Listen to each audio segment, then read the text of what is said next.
If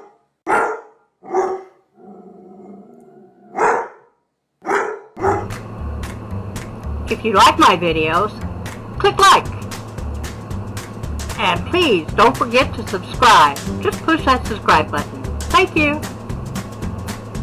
Hi everybody, it's Mama Edie, and I'm here today to talk to you about a disease that affects mostly larger dogs, and it's called Wobbler syndrome.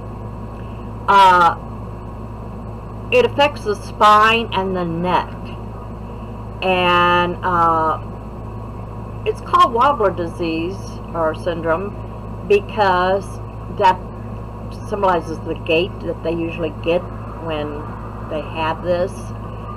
There is a technical name for it, but I can't pronounce it, so I'm not even going to try.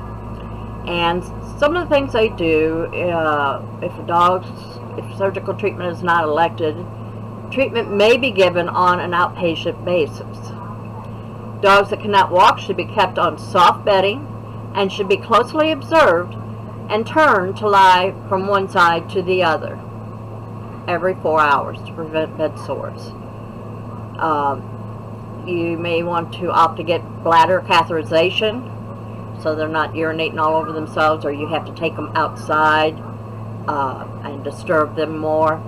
So you might want to have your doctor talk to you about that, and be sure to emphasize on the sterilization of it to keep from them getting urinary and tract infections. Medically treated dogs typically need to have their activity restricted for at least 2 months. Surgery often offers the best chance of improvement, 80%, but there is a small risk of significant complications associated with surgical procedures. So keep that in mind. Dogs which have had surgery should have their activity restricted to 3 months at least. They shouldn't be jumping around on your couches or jumping period, and they shouldn't get real active. Physical therapy is essential for post-op dogs to avoid muscle loss.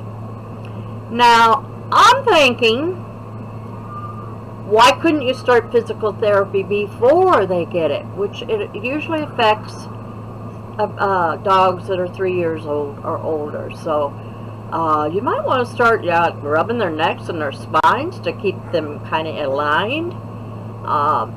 Use harnesses instead of collars. This is just my thought. Now, I'm getting the information from PetMD, but this is my thought.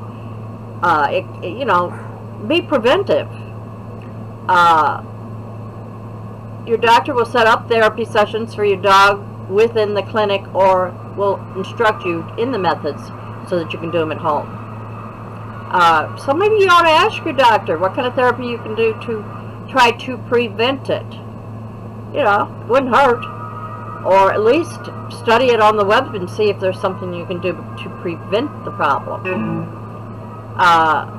You want to protect your dog from further injury if he does have this. Do not allow jumping or running, which I said, for at least 2 to 3 months after the treatment. Your veterinarian will schedule follow-up for neurological evaluation as needed for your pet. If the symptoms of Wobbler syndrome return, call your veterinarian immediately. Very important. So,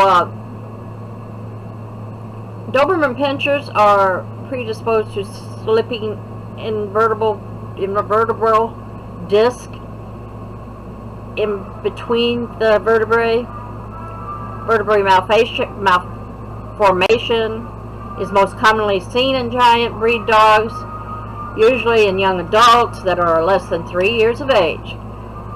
So here is some of the symptoms that you will see: strange wobbly gait, neck pain, stiffness, weakness, possible short stride walking, spastic with a floating appearance of very weak in the front limb, possibly unable to walk, partial or complete paralysis, possible muscle loss near the shoulders, possible worn or scuffed toenails from uneven walking, increased extension of all 4 limbs, difficulty getting up from lying position, or not able to get up at all. Now, here are some of the causes. Nutrition in some cases, excess protein, calcium, and calories have been proposed cause in Great Danes. And then there's the fast growth that's suspected in large dogs could cause it too. So what you want to do is try and get a good dog food for large dogs that does not have a lot of protein or calcium or calories. There are some specialty places that you can get this from. Check into it. Don't just go out and buy the cheapest dog food you can get. If you paid the price for a Great Dane or a big dog, get the proper food. And that's it for me today. That was PetMD's information. And I love you guys. I love my fur babies.